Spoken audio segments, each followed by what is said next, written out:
What's going on, YouTube? I know I haven't posted a video in a while and I want to change that, and how I want to change that is I have a series coming out that I want to present to you guys that I call 10-minute ties. So the idea for this is just like it is, 10-minute ties. You've got a couple minutes, maybe you've got half an hour before a fishing trip, or your buddy's running a little bit late and you just want to get a couple more flies before you start the adventure. Night before, maybe it's late at night the night before and you just want to have a few extra flies, maybe 3 or 4, 5 extra flies. Well, that's the idea for this, is I want to do simple flies for you that are, well, not simple flies. I want to do flies that are very well known, but very quick, simple ways to tie them, as well as more durable ways to tie them. So that way, even though they're the quick fly, it might be the most durable one. And the first one that I have here started for you is going to be the Semi Seal Leech. It's actually going to be this exact one that I tied here. Now, obviously with the Semi Seal Leech, you can add weight to it. You don't have to add weight to it. That's all up to your personal preference. The hook size is going to be all up to you, so I'm not going to be discussing at all really the size of the hook that I use or the bead that I use, because this is going to be all up to you, right? You know the water that you're fishing, you know what the fish are going to want.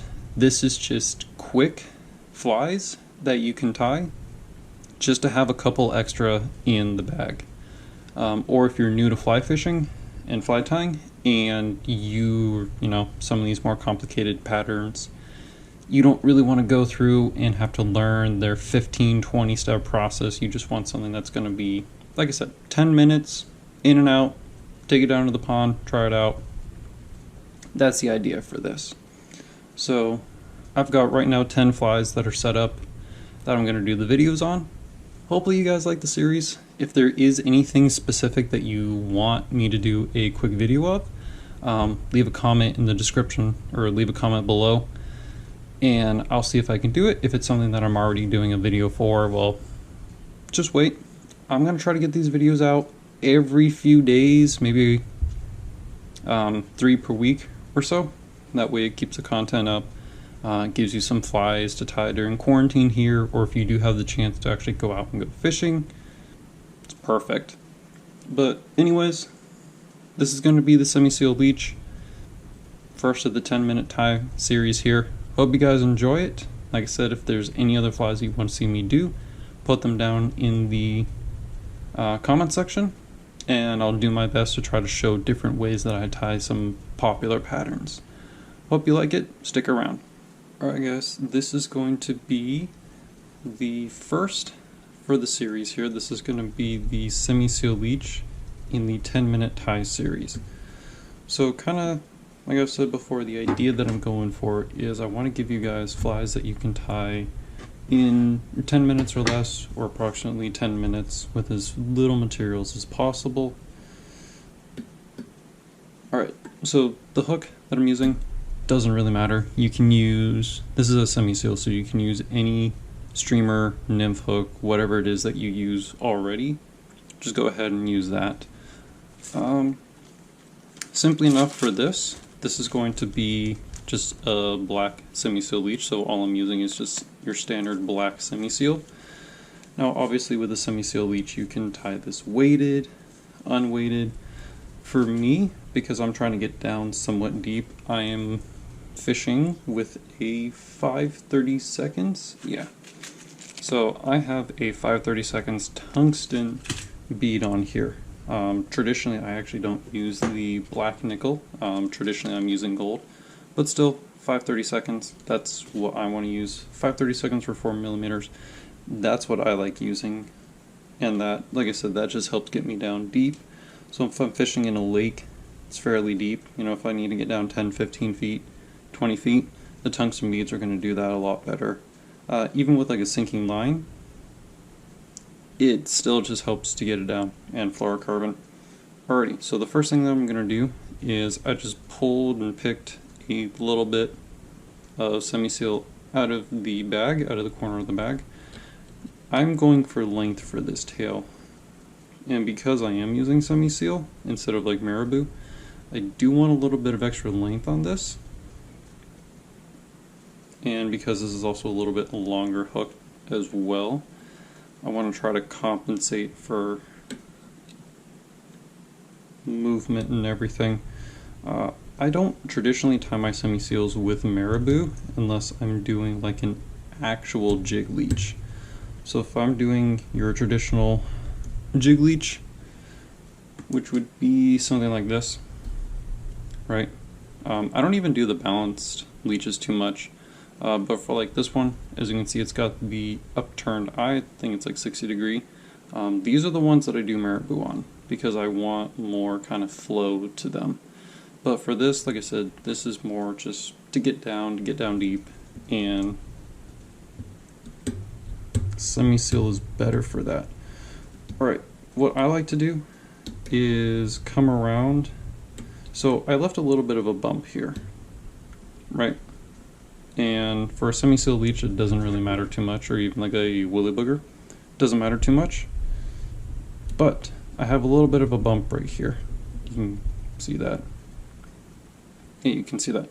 What I like to do with that bump to help prop the tail up is I'm actually going to come underneath the tail, and I'm going to try to rest my thread on that bump.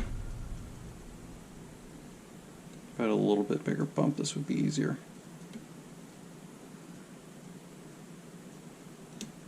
Yeah. But what I like to do is come around so that way it actually ties the tail in better.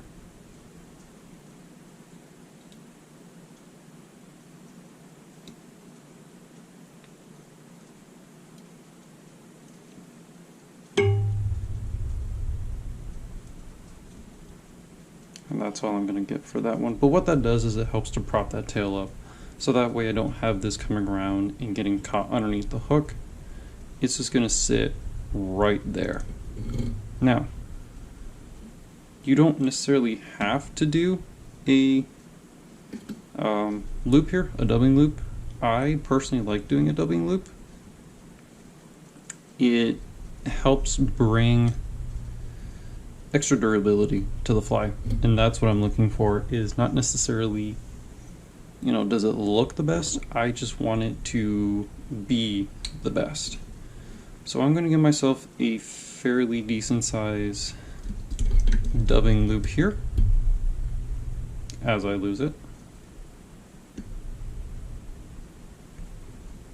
So a fairly decent sized dubbing loop, and I'm just going to bring the thread all the way back up here.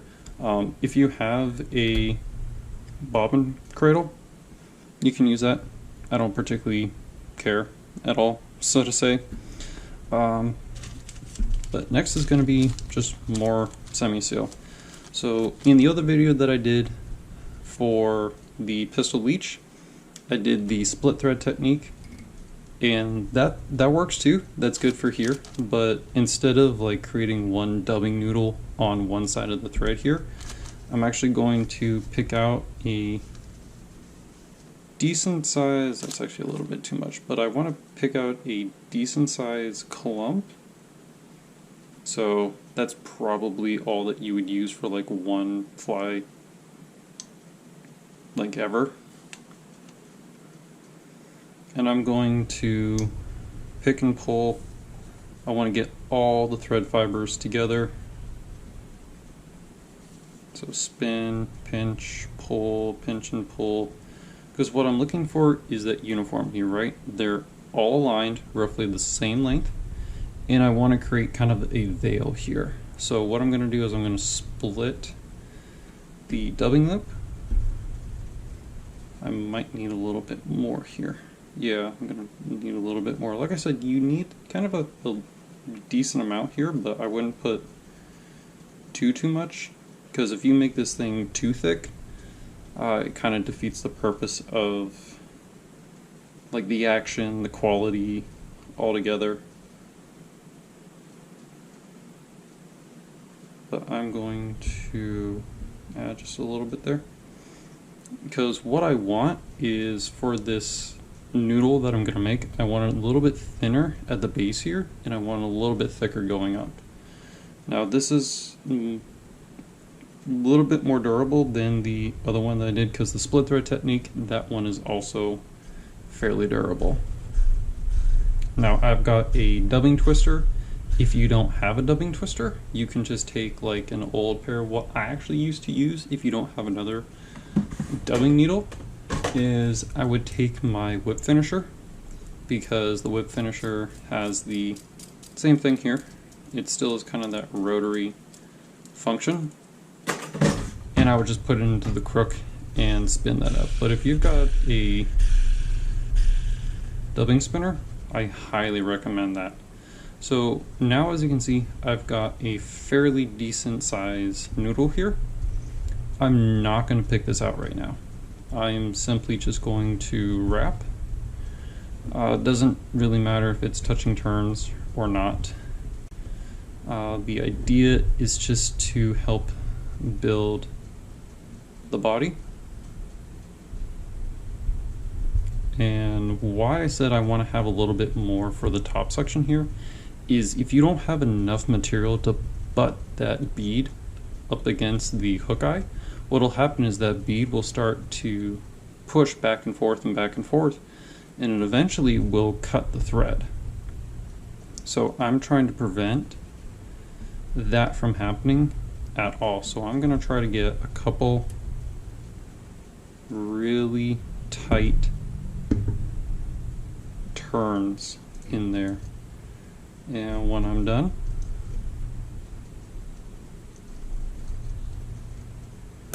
I'm going to tie it off. Now what I like to do, I'm using GSP, so what I like to do is I'm going to pull my thread down, and I'm going to pull up with the dubbing at the same time.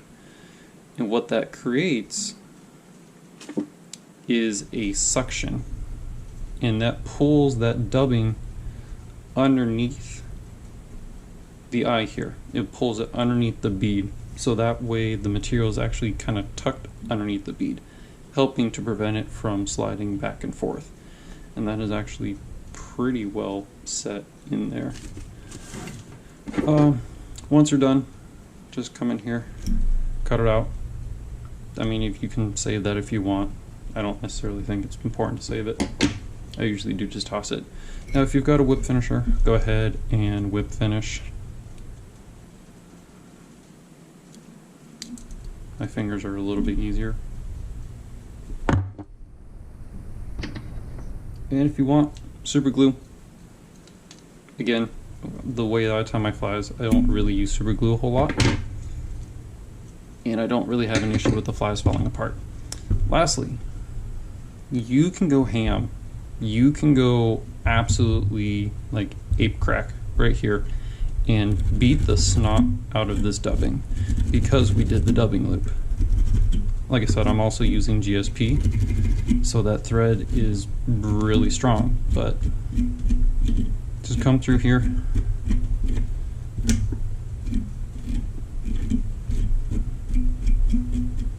pick it out.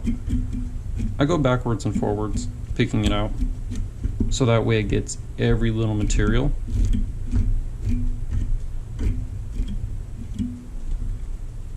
But there you go.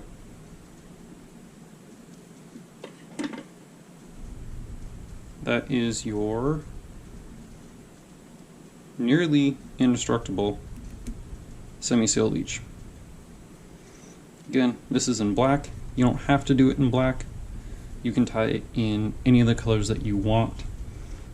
You know, you can do reds, you can do the blood reds, you can do gray, brown, I mean whatever color leech is in your water that you're going to fish, you can tie it. And like I said, personally, I prefer using gold beads instead of the black nickel. That's just a personal preference, you don't have to do that at all. But there you go, guys. This is the Semi Seal Leech in the first 10-minute tie. Thanks for watching.